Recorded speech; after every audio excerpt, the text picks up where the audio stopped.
Welcome back to the Hardware Unboxed podcast, and would you believe it, Steve? It is episode 69 this week, so nice. We're going to be having so much fun on this one. We're going to be talking about 8GB GPUs, so 5060 Ti 8GB again, and also the implications of what's happening for the RX 9060 XT, because there are some rumors about some of the configurations and things and when we're expecting that card to come out, which probably Computex are around about that time. So we're going to be getting into it again, more VRAM discussion. Let's have some fun. Well, Steve, I think last week on the podcast we said there's probably going to be some more 8GB GPU talk on this week's episode. I believe we threatened people with that, yes. We threatened people with a great time of talking about more 8GB GPUs. And what would you know, you published your 8GB RTX 5060 Ti review at the start of the week. And not only was that a terrible product, as you showed in the review, it's kind of foreshadowing a bit with some more upcoming products, such as RTX 5060, RX 9060 XT as well, that we're going to talk about in this podcast. Mm-hmm. So, yeah, it's real bad. It's a real bad GPU. You, I think, have put the argument to bed now. There is no argument anymore. 8GB GPUs are dead in 2025. Certainly at the mid-range and higher, and certainly above, what would you say, $200 US? I think $200 US. $200 US is probably the most you could realistically charge, even in the current market, because it's a very compromised product. And people make the argument, but it's esports, or it works in the majority of games, as I admitted in my video. Not really the point. It's kind of missing the point. Point is, you're buying the card today in 2025. Realistically, this class of product, people who buy historically this level of performance, this much money, or spend this much money, they keep it beyond 2 years. 2 years are like your 5090 owners that are like, $3,000 for 10% more performance. Here's my money. Please take it. Yeah. Whereas people, they're I want to say a bit wiser with their money. They're not just throwing it around and whatever. They want to get maximum return on their investment. So generally speaking, historically, we have seen RX 480, 580 type owners, RX 6600, those sort of GPU owners keep their products for 3 minimum, 4, 5 years if they can. And again, you could keep, we talked about this, I don't know if it was I've talked to you too much recently, Tim. It was either our Patreon live stream or the Q&A series.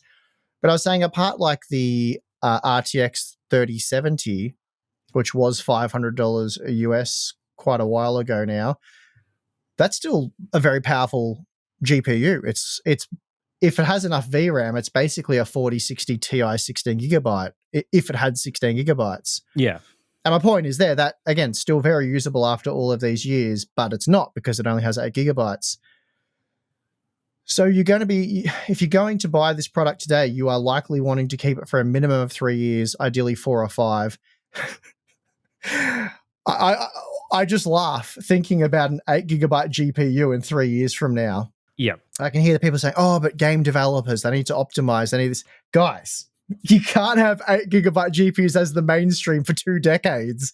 Like, it's just, I think Alex from Digital Foundry recently tweeted out, or he's on, what do they call it on Blue Sky? What's that called when you do a thing on that, Tim? Not sure. Okay. He did a not sure. And Alex said, this is a joke now. It is actually detrimental to gaming at large. It's holding back the development of gaming, PC gaming. And it's almost not now, because they're just pushing forward with the consoles. We'll get next generation consoles. They will unquestionably allocate more RAM for VRAM. And basically everything that's being sold at this point will become obsolete really quickly. And I would imagine for the next generation of GPUs, AMD and NVIDIA are going to have to respond. Like, we sort of talked at the Q&A, are we going to get 8GB GPUs for the next generation in 2 years from now? I don't think they'll be able to, because I say that and they've done it now, but they're legitimately not going to be usable, are they? Like, no, they're not. You can point to a couple of dozen really good examples right now where they're not particularly usable at very reasonable settings. 2 years from now, it's going to be a disaster. So, yeah, and I just don't think, like, I know we've been saying things like there is a price point where 8 gigabyte GPUs make some sort of sense, and that number is getting lower and lower. I think at Yeah. the moment that number is below the number any GPU manufacturer is actually willing to make a graphics card for. So when Yeah. we're saying below $200, 8 gigabytes would be acceptable. Let's be honest, it's unlikely we're going to see a GPU released for below $200 US this generation. I Mhm. just don't see it happening. Well, what's a 6 gigabyte GPU worth in the current market? Because you can still play Yeah, Fortnite using competitive settings. You can still do this. You can still, but what are you going to pay for a 6 gigabyte GPU? $100? And if they're not willing to make a GPU that they can sell for $100, then there is no such thing as 6 gigabyte GPUs. And it's the same thing for 8 gigabyte GPUs. I think $200 is too much. I think yeah. probably around $150, you could say that would be a good value product, because you expect those very entry level discrete GPUs to be heavily compromised in one way or another. But when you're paying $400, I mean, I think a lot of these things are selling for like $500 US, but they're meant to be $380 US. Let's say 400, because realistically, that's where they're going to land. When you're paying $400 US for a GPU, you are not expecting out of the box a heavily compromised experience where games like Spider-Man and that don't work at 1080p using high quality settings. That's crazy. You showed enough examples now where someone buying an 8 gigabyte GPU should be very concerned about upcoming titles, because I think people I'm sure will bring up some load of examples from gaming over the past few years that 8 gigabytes works fine on those games, like Alan Wake 2, for example. You can play that game on an 8 gigabyte GPU, but is someone buying a GPU today to play a game that was released over a year ago, especially for single player gamers? Like, usually, if you're a single player gamer and you're interested in that game, you probably just played it on your existing GPU and you're wanting to upgrade for the games being released now and in the future. Mhm. And I would be, as a single player gamer, very concerned seeing a lot of the examples that you showed, which are games being released right now that I'd be interested in playing that just do not work very well. So it's Yeah, kind of that's right. It not work very well. That's right. So just to be clear, all games are playable on 8 gigabyte GPUs. Obviously, like, we're not saying that. It's just that it's a very compromised experience. For example, Indiana Jones, medium is the highest you can actually. You can't go too high or any other. You can't go to 4K either. The game will just crash as soon as that game runs out of VRAM and has to dip into local system memory. It'll just crash. Doesn't allow it to happen. So that's the other thing to be aware of when you exceed VRAM limits. There are different things that can occur when doing so. So one of them is like Indiana Jones, it just crashes. And I did experience crashes as well in Plague Tale Requiem, but that's not as common. Like Indiana Jones, you can't actually get into the game at all. You'll get into the menu and then it just crashes to desktop. So that is a non-starter there. Other things that'll happen is terrible performance. So frame time spikes and stuff like that. The game tries to work. It doesn't try to compromise on the visual quality. It just tries to do what it is that it's meant to be doing. And it will offload those assets and fit them into system memory. And then you get terrible FPS performance, terrible frame time performance. And that's what most games do, or a lot of them. What quite a few of them do as well is they will just ignore the textures. They'll be like, well, we got nowhere to put these things, so we're just going to delete them. And you get those really muddy, washed out, low resolution textures that look almost completely flat in a lot of instances. So, Halo Infinite does that. We saw it in Space Marine 2 for Spoken, and there's, I think Doom does it. There's a ton of games that, does exactly that. Just basically what it can't fit in a VRAM, it gets rid of. And that can be animations as well. Animations can be all screwy. Objects as well, like level of detail stuff, like a tree might just be a blob. We've seen that in The Last of Us Part 1 and Hogwarts Legacy. yeah, popping So gets a lot worse. The there's time, the distance at which the objects load in can become a lot closer to the camera. and That well, sort of thing. they're separate things. So all of these things, the games can feature many of these different issues, or just one of them, or a random combination. So you can get heavy texture popping with the flat muddy textures as well, or you can get the heavy popping with the poor performance. So yeah, there's a few different things going on there, and just doing like benchmark graphs only gives you one perspective. So you've really got to analyze the games and see what was going on there. Because for a long time, we were just benchmarking Halo Infinite and showing it to run reasonably well on 8GB cards. There was really no difference between 16GB and 8GB. And it wasn't until a lot of Halo Infinite players started commenting saying the experience on 8GB cards is actually terrible. If you play for half an hour, you start to get frame time issues. And also there's a lot of missing textures. So we investigated that, and sure enough, that was the case. We've heard about that in countless other games, but this sort of speaks to how difficult it is to look into how much VRAM you need and what games are doing what, because you really have to do very extensive testing and investigation on a per game basis. And because we've been doing this and looking at this quite closely for 2 years now, we were quite well set up to expose just how bad the RTX 5060 Ti was. Whereas I've seen some other reviewers, there's been very few examples so far, but I have seen some other 8GB reviews. And while they have shown some problems, they've certainly not shown the full extent of it. And that's not really like a shot at them. It's like I said, it's difficult to do. You have to spend a lot of time, which an unreasonable amount of time, I would say, to review a product, which you might say you're not reviewing the product correctly if you don't, look into all of that. But it's a big ask. There's like I said, you've got to play the game sometimes for half an hour or more. Some games, it's, certain sections of the game are much more VRAM demanding than other sections, much like they're, more CPU demanding and stuff like that. So a lot of time and effort goes into it to work out, what's going on there.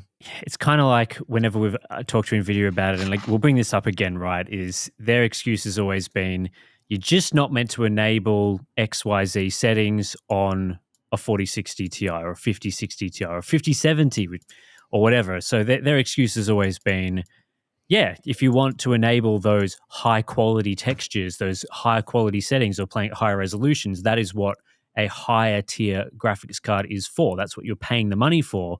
And I just think that is just a load of crap. Well, I think to a degree that's reasonable. It is reasonable, but not when it comes to playing at 1440p 60 FPS with very high settings. That's what I'm saying. Like, you've got to work out what is reasonable and what's not reasonable. Like, you can't say you want RTX 5090 performance for $200. Sure, because that's an FPS target, right? It'd be okay for NVIDIA to say, well, we're not delivering 200 FPS extreme high refresh rate performance to the $200 price tier. And you're like, okay, fair enough. Like, you're probably at the entry level hoping for a solid 60 FPS with decent visuals, something like that. But when you're saying they're able to offer a 16GB card and then the 8GB card's only $50 cheaper and it's completely broken, it's like, well, does that need to exist? Should they have done that? And obviously, they can deliver more for $400. That's right. I think we shouldn't be sitting here as PC gamers just accepting that a $400 GPU is suddenly a medium settings graphics card. Like, very, very easily, there could be a alternate reality where the 16GB model of this card just doesn't exist at all, and gamers are stuck with the 8GB card. And they certainly are stuck with 8GB for $300 with the 5060. And I just don't feel like that price is a low-end experience. Like, I know $300 is a low-end experience now. That's the reality that we're in. But for $300, I still feel like you should be getting enough performance to play, say, 1440p 60 FPS high to very high settings. Look, that's a subjective what you feel type argument, and I agree, and we can have that. I think at the core of this issue, what we have to address first is the problem with the RTX 5060 Ti 8GB. Because I've seen a couple of tech channels and people discussing this, and I think some of them have got it quite wrong and others are on the money. So what is the problem with the RTX 5060 Ti? Because I've seen people say it's great that there's an 8 and 16GB model. We want, the choice. I don't need 16GB of VRAM. I play Fortnite or Valorant or CSGO. So any money I can save on stuff that I don't need by getting that gigabyte model, that's more money in my pocket. That's fine. Which is sort of is short-sighted, because that product is going to plummet in price and your resale value is going to be terrible. But that's a fair enough argument to make, right? That, hey, NVIDIA is just being lovely. They're giving us plenty of choices. That's great, right? The main issue we have with the RTX 5060 Ti is that there is one RTX 5060 Ti name, which is the RTX 5060 Ti. And then there's two variants, the 8GB and the 16GB. But if you pick up a box, if you look at one, it says RTX 5060 Ti, and then you've got a tiny little thing on the side that says the VRAM capacity. It's not part of the name. So people will argue, well, it's the RTX 5060 Ti 16GB, or it's the RTX 5060 Ti 8GB, but it's not.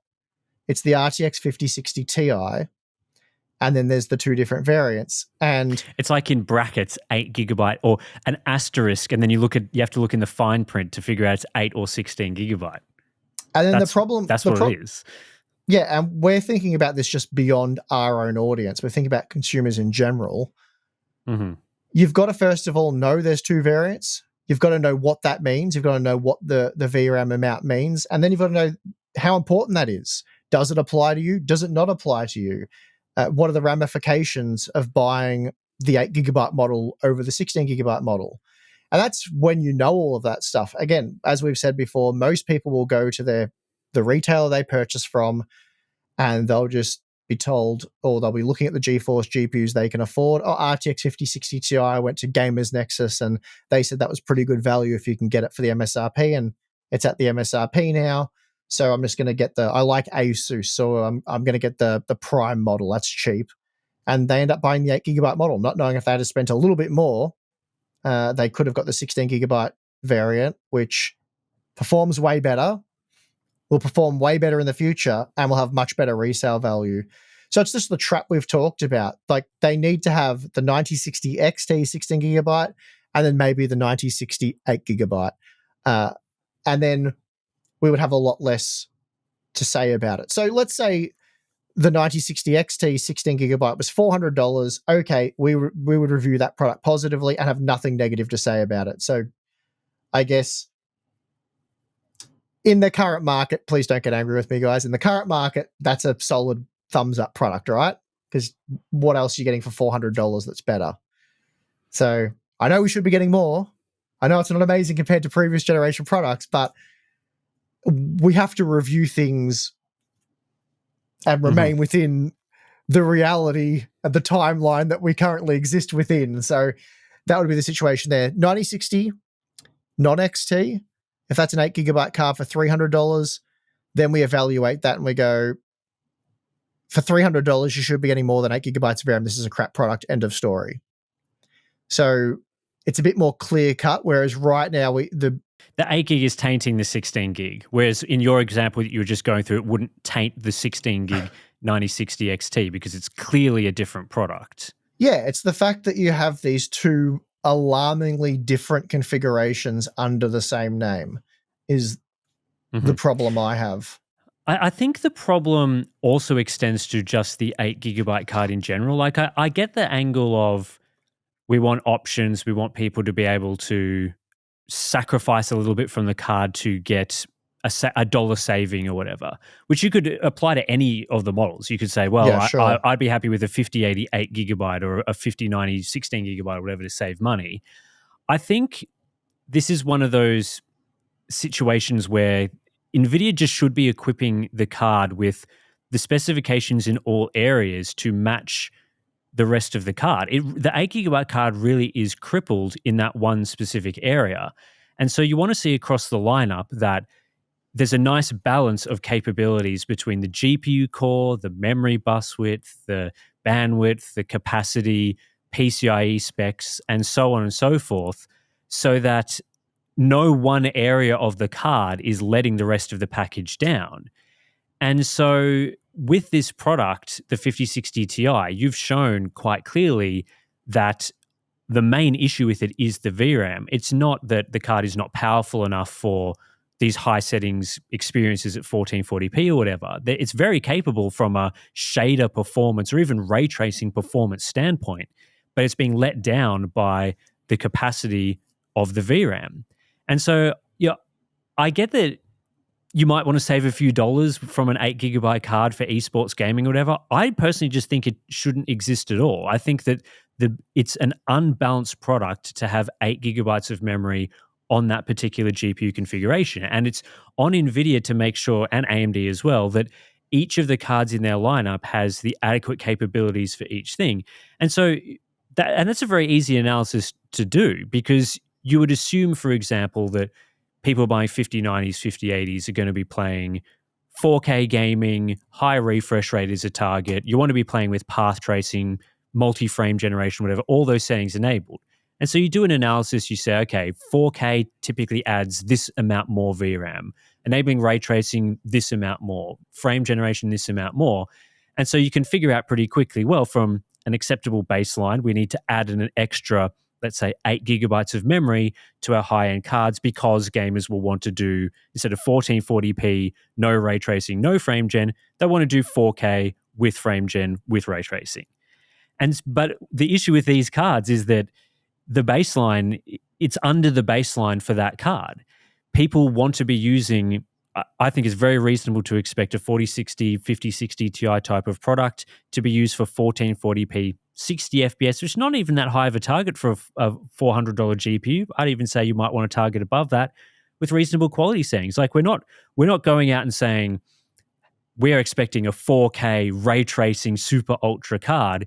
We're saying across the lineup, yeah, this is the card that should be the 1440p decent quality settings GPU. Below that, you're talking 1080p and so on. And it's just not equipped with the capabilities that it should. And one of the things that we were talking about in our recent monthly live stream was how much more segmentation there is these days with VRAM capacities than there used to be. There were generations a decade ago where almost all of the cards had the same amount of VRAM. Like, there was 1 GB options and 2 GB options. That was it. Most of the cards had both options. You could pick one or the other. The 1 gig card worked fine. If you wanted a bit more longevity, you buy the 2 gig card. Now we've got an 8 gig, 12 gig, 16 gig. We used to have 24 gig. We have 32 gig now. And at the lower end, we used to have 6 gig. In previous generations, we've had, what was it? There was the 3050 6 gigabyte and stuff like that. So way too much segmentation. And that's really what's letting down these products, is that they've realized that we can segment the cards more. So that's what they're doing. Whereas if what we've been saying, which is minimum of 16 gigabyte for most of these GPUs, you'd go back to the old days. You'd have almost every card in the lineup being a 16 gig card. And then maybe you buy the 5090 for 32 gig, which looks a bit weird because every card has 16 gigabytes. But again, that's not unusual based on the history of some of these GPUs, where there's just been much more reasonable configurations across the lineup. Back with the RX 480 days as well, there was the 4 and 8 gigabyte variants. Then most of AMD's other GPUs in that line had 8 gigabytes of memory. So it's not crazy. They've just gone too far on the segmentation side of things. And I just think that the simplest way of doing it is not renaming the 5060 Ti to something else. It's just deleting that card from the market. Just make it the 16 gig model. Well, that would be preferable. That would be the best course there. But yeah, to break it down quite simply, I think we agree the name is bad, right? So it shouldn't be an art. You're saying it shouldn't exist, period, which I agree with. But moving past that, because that's not the situation. Well, it's not the situation, but it doesn't really matter. But the reason why we went so hard on that product and we find it such a bad product and a trap for gamers is, first of all, the name is bad. Having two very different products share the same name is bad. Yeah, we never want to see that. So I think most reviewers and most PC enthusiasts can agree that whether it's AMD doing it with the upcoming 9060 XT, which we'll be keeping a close eye on, or NVIDIA doing it, they've done it in the past multiple times. AMD's done the same thing. And I've seen the fanboys go, but you didn't have a problem with the RX 480 or whatever, which, first of all, I didn't really love the fact that there was two different VRAM configurations at the time. But the main difference there is first of all, you're comparing apples and oranges because those products were much cheaper. They were genuine entry-level products to begin with, so the price was not $400 US. And the base configuration ran everything without a problem. It ran all the advertised features. It really it was more of a situation where the larger VRAM capacity models were a waste of money and not recommended, because at the time of release and for multiple years after release, the higher VRAM capacity models represented poor value. So Yep. they're trying to attribute our opinions, or they're trying to, it's like a convoluted thing. They're trying to say our opinion there is different to our opinion here, and therefore we're not consistent. It's like 8 or 9 years apart. But the situation that we're talking about has been flipped entirely on its head. It's the inverse of what we were discussing. Back then, it would be like if there was a 16 gigabyte version of the RTX 5060 Ti, which there is for $400, and then for $500 you could get a 32 gigabyte version. Would we be recommending people spend $100 more for the 32 gigabyte version? We'd be like, look, guys, it's probably not worth spending $100. Next gen consoles are coming out within the lifespan of this product. Will they push VRAM capacity beyond 16? Maybe, but it's probably not going to happen until sort of the next gen games come out. You could be looking at 4 years from now for that to happen. Realistically, you're probably better off saving that $100 US, and you're probably willing in 3 years from now to compromise on, texture quality, for example, a little bit, whereas you don't want to be compromising on it heavily right now. But if you want to make that argument, the 4 gigabyte versus 8 gigabyte RX 480, it would really be 16 gigabyte versus 32 gigabytes today, not 8 versus 16. That would have been like 2 versus 4 back then at the same point in time. So it's a bad faith argument, or you just don't understand how bad it is releasing an 8 gigabyte GPU in 2025.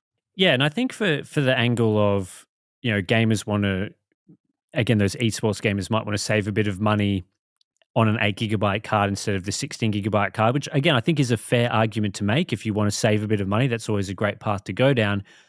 My opinion, though, is that that's what the used market is for.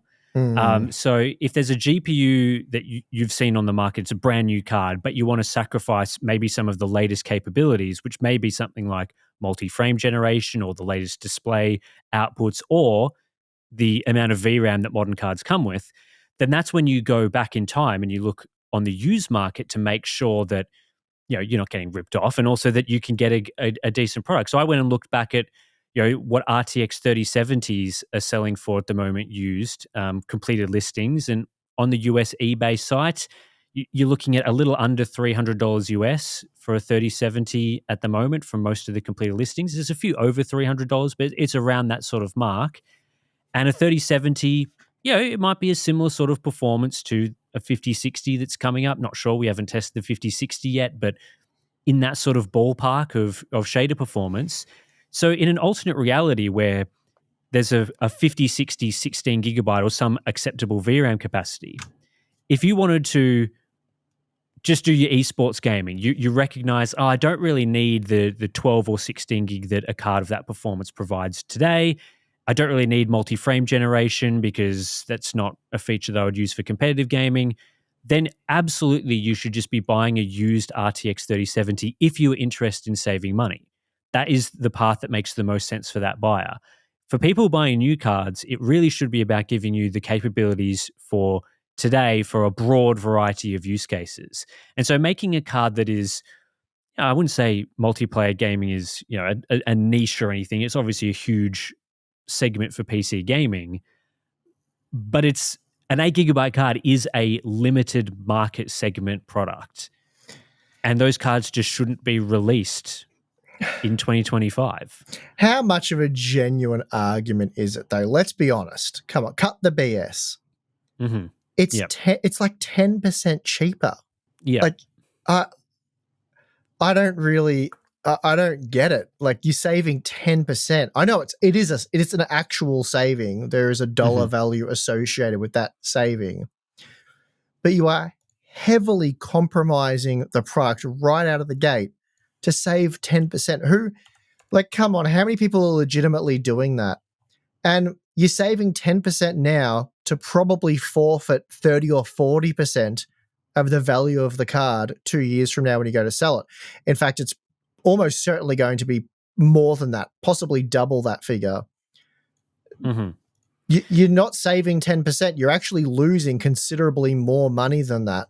So yeah, and again, on the used market, a better buy if you had about $380, $400, like if you, for whatever reason, you didn't want to spend $430, but you were willing to spend $380, a much better buy would simply be an RTX 3080 used.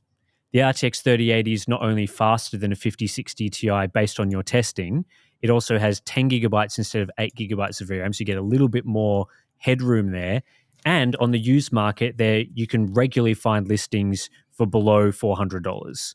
Of course, again, there are some listings above that price, so it depends on the exact model you're looking at. But around that sort of price is very doable, and that's just that is simply a better buy if you were looking for saving a bit of money. And I get the whole it's hard to compare the new versus used markets because with new you get a warranty and the latest features and all that sort of thing. With used, you're kind of gambling on how someone has used that particular product. But again, we're talking about people who are they're scrambling to save 10%. So if you're in that category where that price difference, an extra $50 is just too much for you for whatever reason, you are the prime candidate for buying a used GPU, at least in my opinion. Yep. So the name is bad, and we've just established the price is bad. So it's the bad. name's misleading, and it's a trap for consumers. It's bad. The price is bad. It's $380 US for an 8 gigabyte graphics card in 2025. The performance, I'd say the general performance is bad, especially given when you run over the frame buffer. Mm-hmm. And then will it age poorly? Are you comfortable recommending in 2025 somebody, even if they're an esports gamer, buys an 8 gigabyte GPU?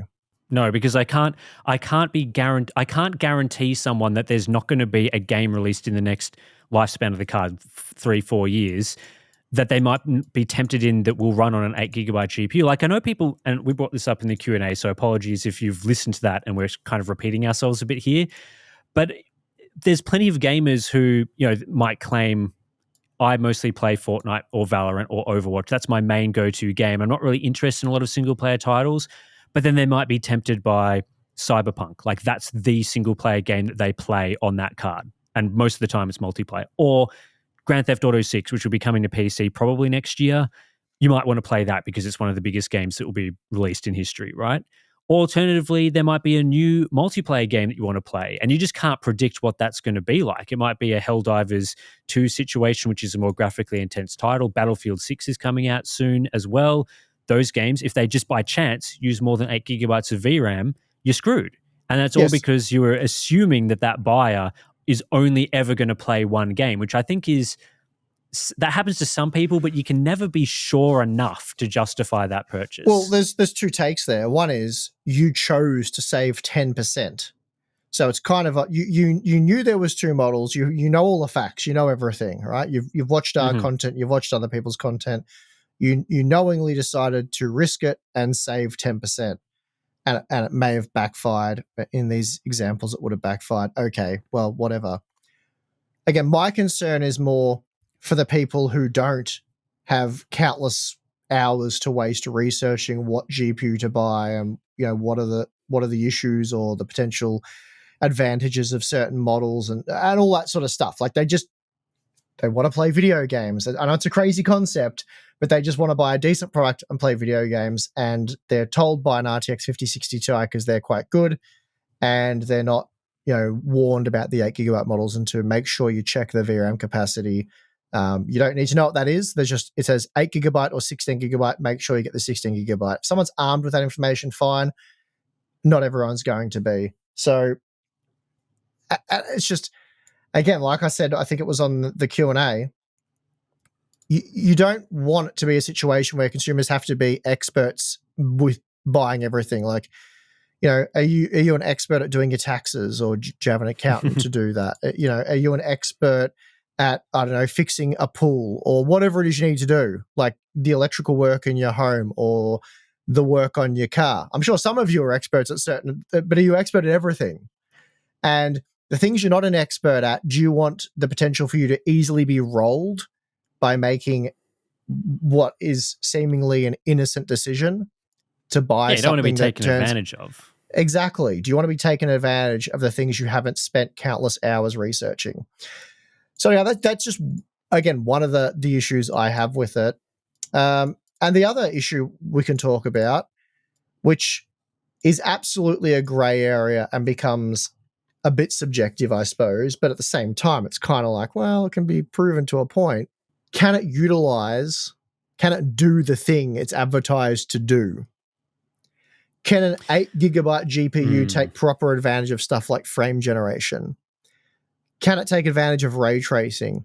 And you and I have already sort of had this conversation, so we can skip through it a bit. But basically, Tim and I went through, okay, so of the relatively recently released titles, like we're talking about games in the last few years that use ray tracing and do so in a way that I wouldn't even say is truly transformative. It's like you turn on, you're like, yeah, I think that looks better. How many games can an 8 GB GPU turn ray tracing on where you sit there and you're like, I think that looks better?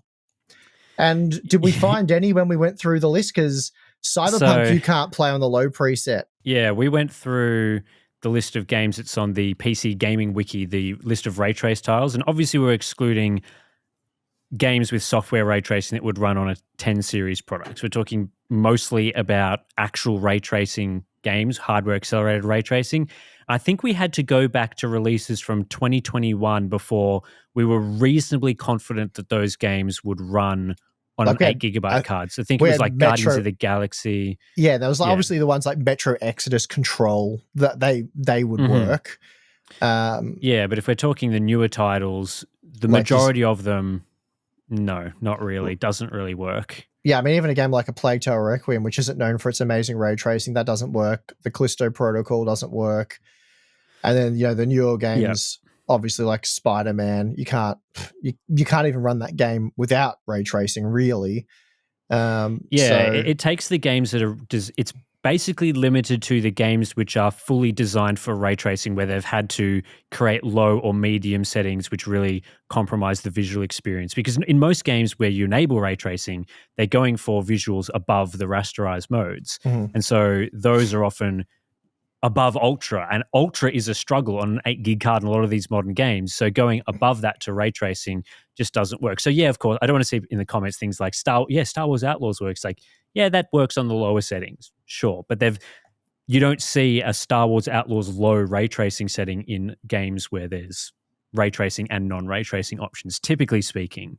So I'm sure, but if they came out and made, Cyberpunk 2077 ultra low, that you would see that might work on an 8 GB card. But yeah, no, you have to go back to 2021-ish era before you start to see the games where we're fairly confident that those will work on 8 GB GPUs.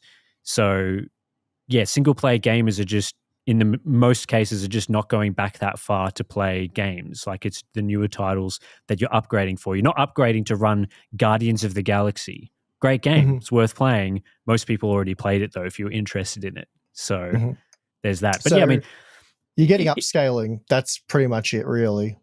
That's right. I mean, you look at the GeForce website, which is just what I was looking at right now, for example.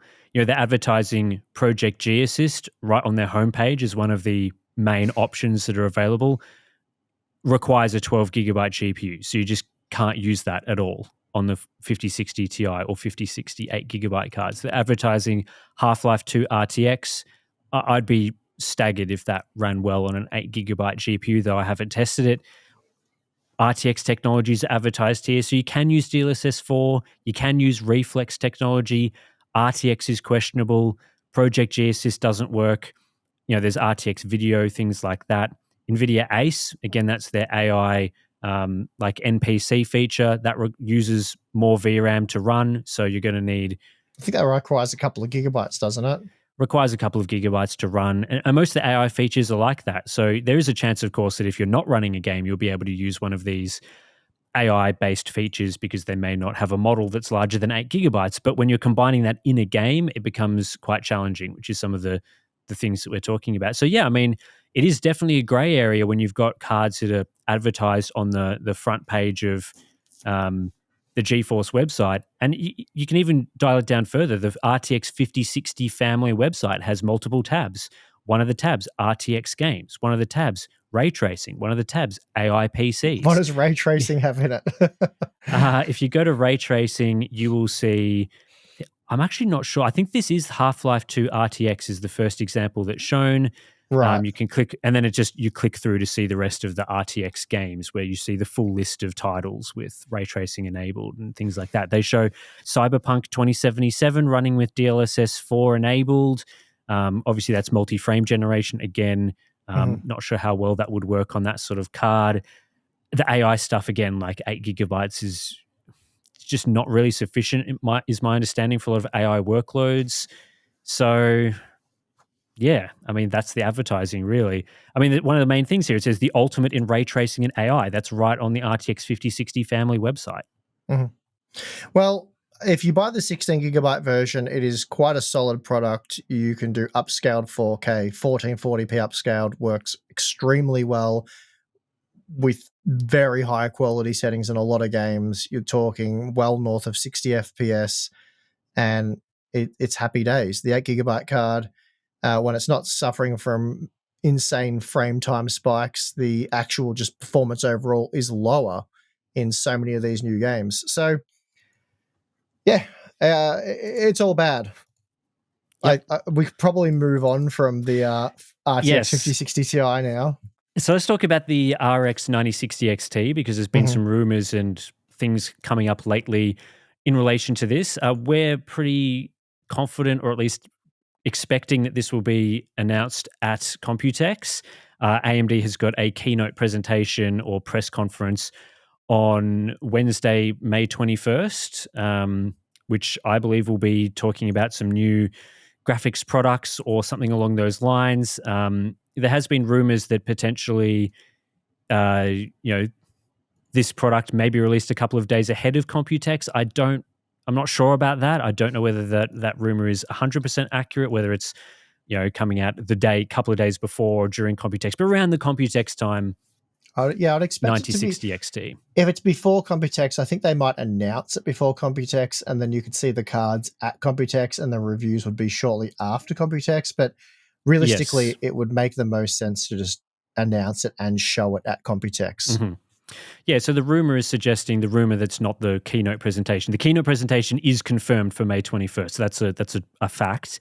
The rumors were suggesting a launch on May 18th, which is a Sunday. So that would be a little strange, especially if that was an announcement so soon to the Computex keynote product announcement. Makes no sense. Doesn't make a lot of sense, but again, we're expecting it to be around that time, and a lot of companies are gearing up to show off, new Radeon graphics cards at Computex, which points to a launch. Now, the cards themselves, there's probably a few interesting things that have been leaked or rumored that we might be able to get into. So this is highly likely to be based on a different GPU die to the 9070 XT, which uses Navi 48. So the new die would be Navi 44, which is broadly expected to be, based on rumors for a while now, just basically half of a Navi 48 die. So Navi 48, 4096 shader cores, Navi 44, 2048. 256-bit memory bus, cut in half to 128-bit. PCI interface, cut down to ×8, that sort of thing. Maybe clocked a little higher to compensate for the core reduction, all that sort of thing.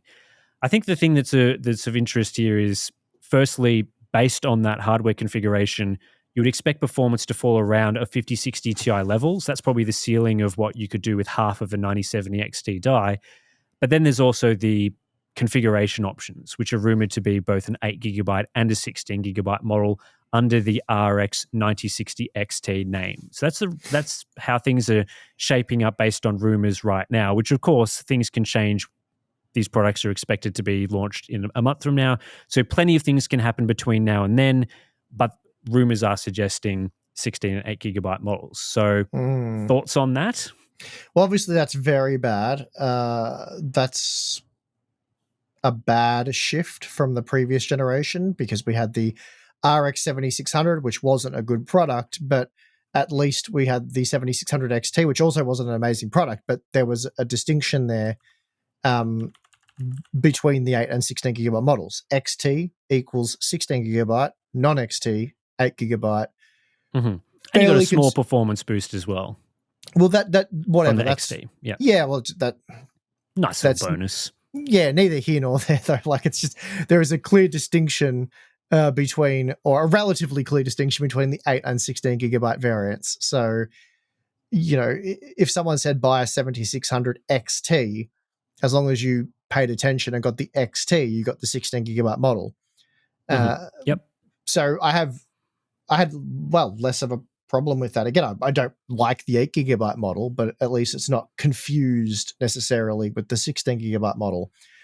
Mm-hmm. Whereas this sounds like they're going down the path NVIDIA's gone down, and the 9060 XT could mean that you're getting 8 gigabytes of VRAM or you're getting 16, depending on the little number on the box, and not necessarily how much you paid, because we've seen that some of the 8 gigabyte models cost more than the 16 gigabyte models. 16 gigabyte models for the 5060 Ti, and I'm sure the same will apply for the 9060 XT, because you get the premium cards that cost way too much money.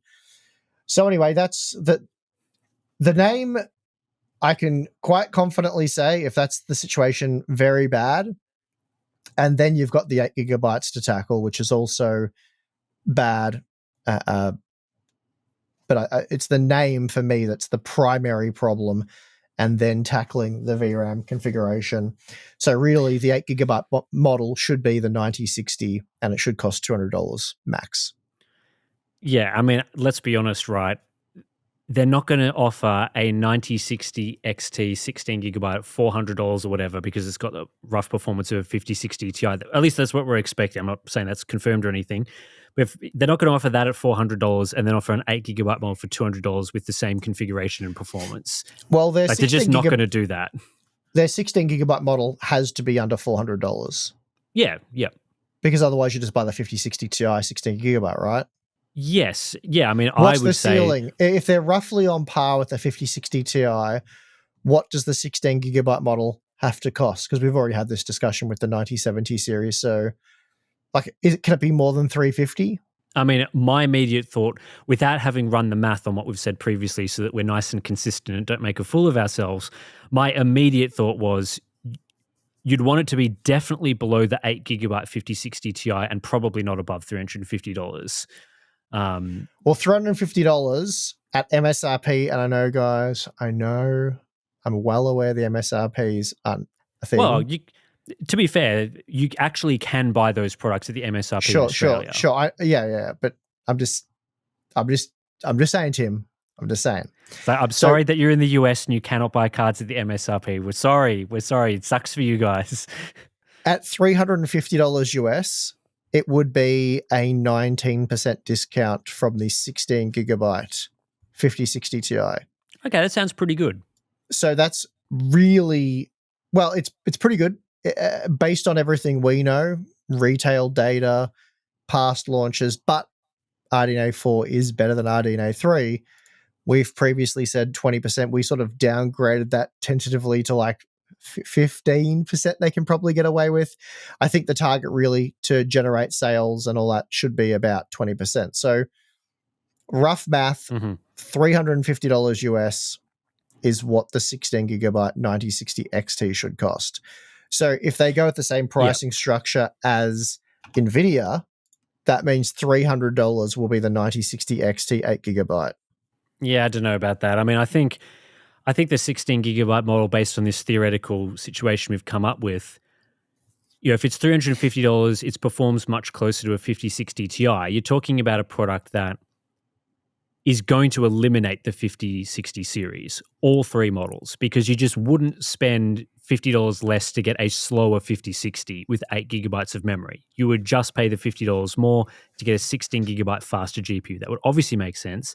And then you wouldn't buy a 5060 Ti because the 8 gigabyte model is more expensive. So that immediately rules it out, and it's a bad product. And the 16 gigabyte model is too expensive.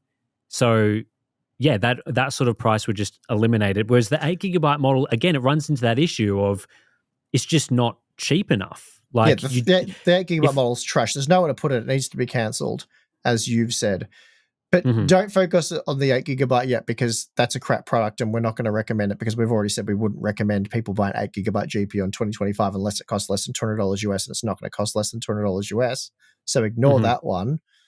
$350, we both agree it eliminates the 5060 series entirely, all three models dead. Done.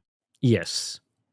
Yeah, and I think that the backlash that maybe not backlash is the right word to put it, because I think there would be excitement around it. Even if they launch both cards, there would be excitement around a 16GB card at that price. I think that would go well. I just think that it's not worth clouding the release with discussion of things like there's two models with the same name. There's an 8GB card that sucks for $300 and you shouldn't buy. Why risk all of that discussion clouding what, if the card was just cancelled, would be otherwise a great launch that people would get really excited about? And honestly, not that I'm advocating for this, I would just cancel the card outright. If they were going to make an 8GB card and sell it for less, release it like 3 months from now. Like, don't cloud the good product with it. With a different name. Sure, with the different, do whatever needs to be done, right? I mean, really, it needs to be like a 9050, doesn't it? Yes. I mean, I'm thinking of more like, let's say that they've made the stock. Like, it's a 9070 XT situation. There's 9060 XTs, 8GB models in boxes in a warehouse right now. I'm saying delay that thing as long as possible so that everyone can get excited about the 16GB card. And then, I don't know what you do with it. Turn them into 16GB models, rename it and rebox it, whatever. Do not launch it at the same time. Ideally, just cancel it. Yeah, it's a more extreme version of what NVIDIA did, which I'm not recommending they do. If they've already made the cards and they plan on selling them, they have to change the name. It can't be a 9060 XT. Can't be, because they're gonna cop the same backlash, at least from me anyway, that NVIDIA has. They have to change the name. And then we can just wreck the 8GB card and say it's crap, and it doesn't taint what is potentially going to be a good 9060 XT 16GB product. So, but anyway, so $350, we agree that would be a great price for it, and it eliminates the 5060 series entirely. Now, some people are going to say that's unreasonable. There's no way they can do $350. It's cheaper than the 8GB model. So if they do $380, which is 9% increase over what we think they should do, $380. Same MSRP as the 8GB 5060 Ti, so that still seems pretty good. But it's only $50 less than the NVIDIA option that we're working under the assumption that they're very similar in terms of at least raster performance. So is that going to convert GeForce owners from being GeForce owners and not buying a 5060 Ti 16GB? Or are they just going to go, I'll just spend $430, I think the 8GB thing is reaching levels now where a lot of people are becoming aware of it. I'm not sure about the super mainstream people, because I'm not super in tune with what like a very casual PC gamer knows. But I think if you're talking price versus price, at $380, I think most gamers would not purchase the 8GB card. So it's more about, would they spend the extra $50 to get the NVIDIA GPU? And I'm not sure. Like, I don't really know. Like, assuming the performance is the same, would people be willing to save the money? It's like a 13% premium or an 11% saving. It doesn't seem like that much, does it? We pretty much already know people don't look to save 11% to go with AMD. Like, at least historically, they just absolutely have not. Yeah, I mean, and you brought up something which is, is it unrealistic for this model to cost $350? I think the answer is absolutely not. It's not unrealistic, because, look, last generation, right? AMD sold the RX 7600 XT for $330, right? That was the US MSRP. TSMC N6 product, 204 square millimeter monolithic die with 16 gigabytes of GDDR6. So what is the 9060 XT going to be? Well, it's going to have 16 gigabytes of GDDR6 memory. So exact same memory cost as the 7600 XT. In fact, if anything, you'd hope it's a little cheaper because it's been released a year and a half later. The die size, I mean, we don't know that right now, but we do know that the Navi 48 die is 356 square millimeters. So if you're halving that in many ways, it can't be that much bigger than 200 square millimeters. Like you're probably talking about a similar ballpark size of die. And so I don't know, like I would say that $350 is a very reasonable price for about a 200 square millimeter TSMC 5 nanometer family process node with 16 gigabytes of GDDR6 memory, because it's literally what they did a couple of years ago. In fact, they offered it for $330, which is even less than $350. So there shouldn't be any excuses of, it's impossible for them to make it, $400. It had to be $400 or whatever. It's like, no. This is, of course, all dependent on the die size. If it turns out the die size is much larger than what we're talking about here, potentially, yeah, the cost comes into play a little bit. But I would be expecting, based on at least the rumored specifications, that we're looking at essentially a very similar sort of die. So, yeah, I just think that 308, like we don't even need, I wouldn't even be talking about $380. That's just a cope sort of price. It doesn't need to be that price. Yeah, I don't think at $380 they're selling a 9060 XT 16 gigabyte. I think I think if AMD really wants to make a splash, $350 is a good price. They come in and they just annihilate NVIDIA, make them look silly, and avoid the 8 gigabyte disaster. So yeah, just cancel it. It's not too late. You got a month, plenty of time to hit that cancel button. Take the stock back, rework them, take the die off, take the memory off, swap out the PCB, turn them into 16 gig cards. That's what I would do. Whatever that costs them, it'll work out in the future. You know what I mean? Like, it's short-term pain for a long-term gain on that one. So yeah, it's really bizarre to me. I mean, it was bizarre that we got the 5060 series as we did with all the 8 gig configurations. It's bizarre to me that AMD is even considering, again, based on rumors, maybe this is all just BS. We'll find out in a few months, right? Or find out in a month, right? It's bizarre to me that they would even consider an 8 gigabyte GPU. It's more bizarre than NVIDIA doing it, because we said about all the NVIDIA stuff, they don't really care about the gaming market. They can just sell whatever because they're a dominant player. They want to upsell you. All those reasons play into why there's 8 gigabyte GPUs. For AMD, nowhere near as much of that stuff applies. They're not as big in the AI market, so they're not really just making tons of money off AI. They do need to be making money off these sorts of products. They want gamers to have a good opinion of Radeon cards. They're not able to just sell any product that they put out into the market like NVIDIA. That's just not the case. They have to make their products good. They're not really trying to upsell people, I wouldn't have thought. They're just trying to establish a foothold in all markets. So there's not as much of a, let's make an 8 gig card to upsell people to a 9070 XT. Maybe they would ideally they'd want to do that, but the strategy really shouldn't be upselling people in the position AMD's in. It really just seems like these companies weren't aware of how bad 8 gigabytes actually is, or how limited they are. And they thought maybe they could just, I don't know, get away with it, slide it through for another generation, hope for the best. It's a really bizarre one to me. Yeah, I don't get it at all. Well, I suppose I sort of do, but yeah.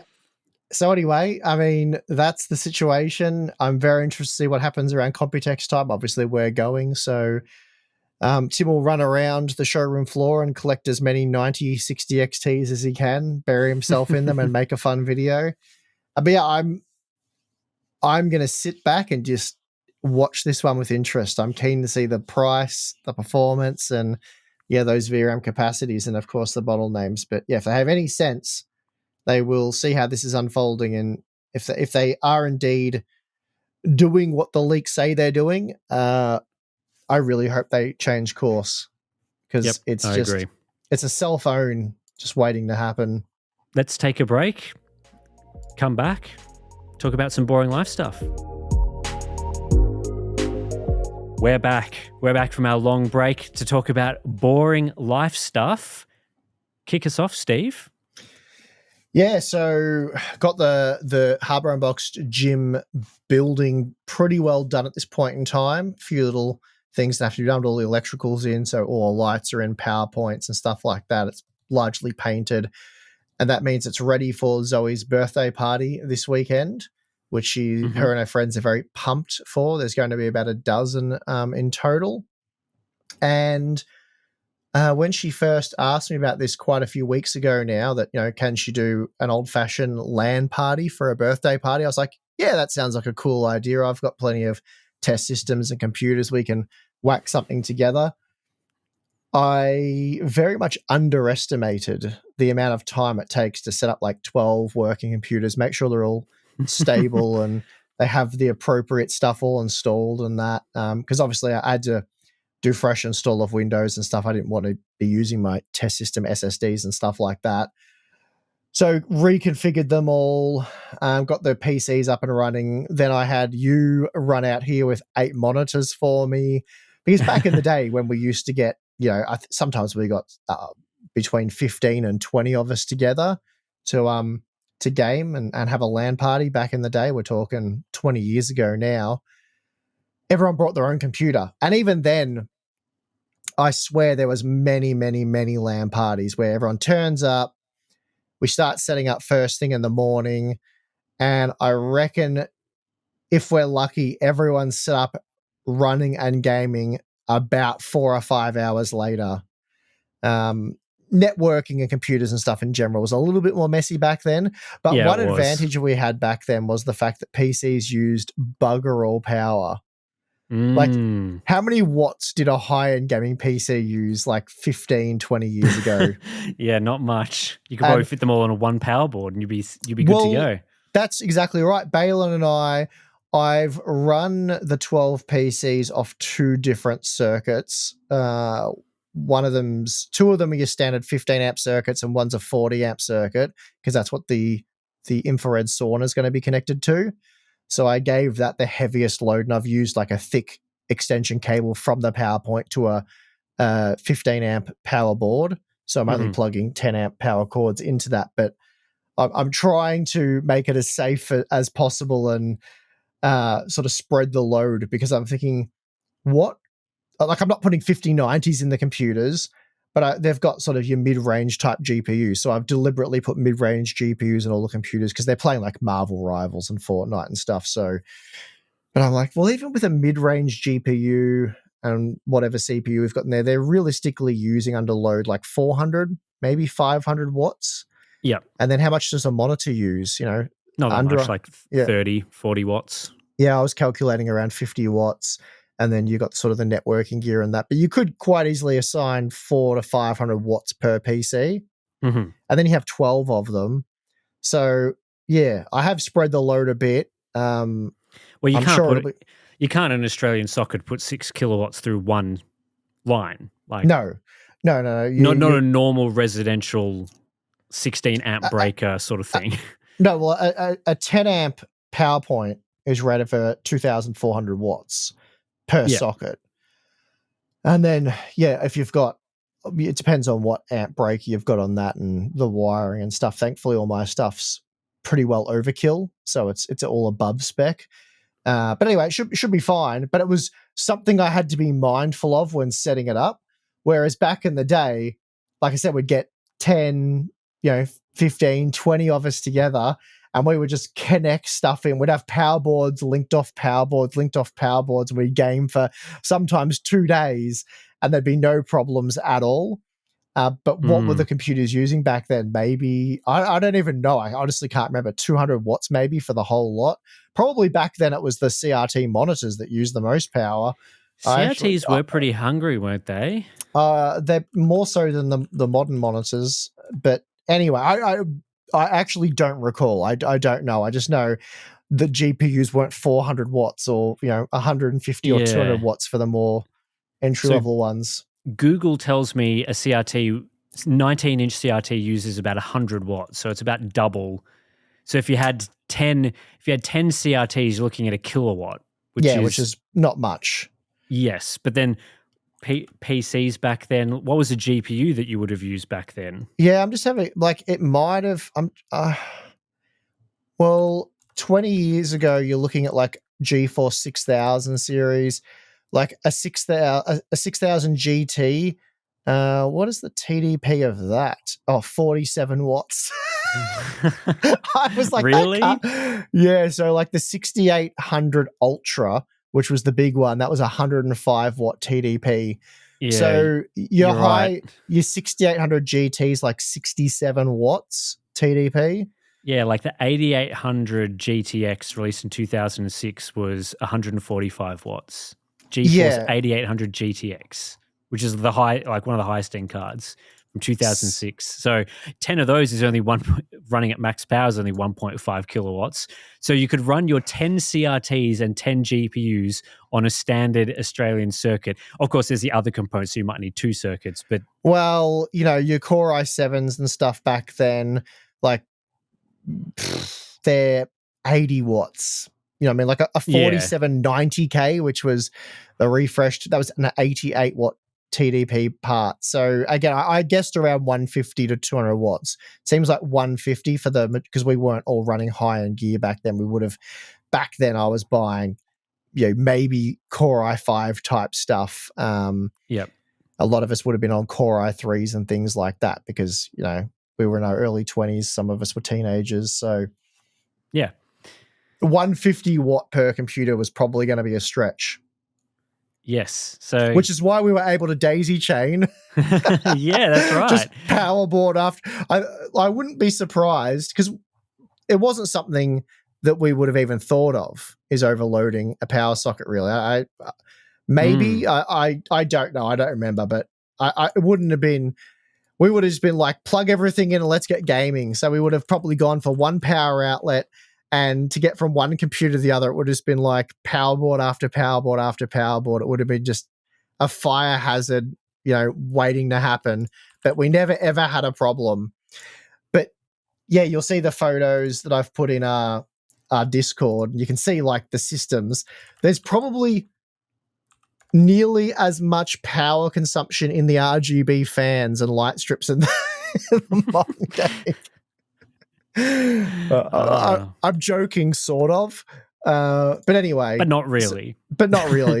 So I have spread the load of the 12 computers over 3 different circuit breakers, and one of them's a big boy with some heavy duty cabling, and it's a heavy duty power board as well. But we will be stress testing them tomorrow. Balin and myself will be loading them all up, checking everything, making sure everything's safe, everything's going to run properly. But anyway, basically the story is it's been a lot more work and taken a lot more time than I anticipated, but they'll enjoy it. They'll have a good time, so it'll all be worth it in the end, I think. Are you going to join in and wreck them all in Fortnite? I think I'll go easy. I don't think I'll be doing too much wrecking. That, mind you, is always pretty difficult to wreck these days. She's been gaming with us a bit and carrying us from time to time. But yeah, I still think I have her at this point. But a year from now could be some interesting live streams coming up. Yeah, she's genuinely gotten very good now. So I have to try. I have to try very hard to keep on top of things. If I go easy on her, she just annihilates me. And Balin has done a few 1v1s with her and lost convincingly a few times. So they're at a similar skill level now. She's come a long way in the last probably 6 months, I'd say. She's starting to take it pretty seriously, her gaming now. It's not just, playing Roblox and being a bot. She's trying to get a bit competitive. Well, you can still wreck all of her friends. Yeah, I kind of want them to have a nice time. So I don't know if Zoe's dad coming in and fragging them repeatedly. No, they'll be doing a lot of co-op and team-based stuff as well. So nice. They'll be mixing it up. It should be a lot of fun. Hopefully it all goes well. But anyway, it's taken a lot of time and energy so far. But there'll be a bit of a lull for me in the content, but I'll be getting back into it heavily starting early next week. But anyway, that's me. What have you been up to? Well, not much. I mean, this weekend was Easter, so had a few Oh yeah. family things happening with Easter and obviously getting some chockies and that sort of thing. So, I mean, I'm an adult now, so not a whole lot happens on Easter. Are you? Well, some might argue otherwise, but no. Mostly just hanging out with family and stuff like that over the weekend. Obviously, we Nice. got the 4-day long weekend here in Australia, though I did work on some of those days because stuff has to be done. But yeah, no, Easter's fairly standard sort of holiday these days, just eggs and all that sort of thing. I think, yeah, probably think those sorts of things come into the supermarkets too early. Maybe I'm just an old grumpy person talking about hot cross buns coming into the supermarket just after Christmas. But no, that stuff doesn't really matter. So how was your Easter though? Because you actually have kids, which is kind of exciting because they can do Easter activities and stuff. Yeah, they loved it. We had all the family come out our way, so we hosted it this year here, and a couple of the family stayed for the Saturday night. So yeah, it was a big weekend. So Do any that was Easter it. egg All went. hunts in your Um, your 5-acre property? yeah, actually, my girls didn't want to do that for the first time this year, but Okay. we've got some younger kids, some toddlers and stuff in the family, so they came around lunchtime. So that gave us a bit more time to set that all up, and they absolutely loved it. So yeah, my wife does a Nice. good job with that. Normally, she's quite happy because normally she has to get out there at like 1 a.m. and do the Easter Bunny Mm. thing. And this time of year, it's kind of damp and very cold outside, and she's going and strategically placing all the eggs and stuff, and then the girls wake up in the morning, go out, and they're like, oh my God, the Easter bunnies put eggs everywhere. So we've got some cool videos over the years of them going around the property and finding them. But this year, the girls like, no, they're almost teenagers now. They're like, I think it'd be good if the Easter bunny didn't do that this year and we just got to sleep in. So, Mm. my wife was like, well, I'll let the Easter bunny know. And, maybe we'll just do, I think my youngest said, it'd be good if we could just do it in the house. It's a very, very diplomatic way of going, I can't be bothered going outside and running around the backyard first thing in the morning. So, yeah, but the younger kids absolutely loved it. It was a blast for them. So it all went well.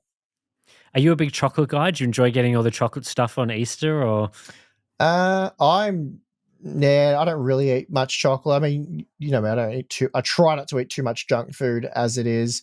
But yeah, I don't dislike chocolate. I'm not a huge fan of it. I'd rather have a steak and some prawns. So that's what I did. And then Easter Bunny brings you a steak. Well, my brother-in-law did. He went fishing the day before and caught a heap of squid, and they make the most insane fresh calamari. And I ate an entire mountain of that, and it was very satisfying. I did feel slightly ill from the amount I ate, but it was totally worth it, and I'd do it again. So that was my Easter highlight. So Nice. yeah, that was great. Well, there's not too much else to report because Easter family stuff sort of taken up most of my time, and I don't have any cool birthday parties coming up this weekend. I've just got really nothing happening. So I guess we'll just end the podcast here. Thanks everyone for listening to this week's episode. Again, we'll try to do this every week up until we fly out for Computex. So hopefully there'll be some exciting things to talk about. Obviously tariffs are still a big issue, and we've seen the Gamers Nexus video. He just published this huge long video that's probably worth watching if you're interested in the tariff discussion. So yeah, all that things we'll be keeping an eye on. Yeah, we've got the ad-free podcast feed if you want to sign up to our Patreon page. So we've got that, monthly live streams going to there as well, Q&A series, all that stuff's happening around this time as well. So all that will be added to the podcast feed shortly. And yeah, that pretty much does it. So thanks everyone for listening to the end of these episodes. Subscribe to the channel if you want to see more of this sort of thing on the YouTube and have video version, all that. And we'll see you again next week.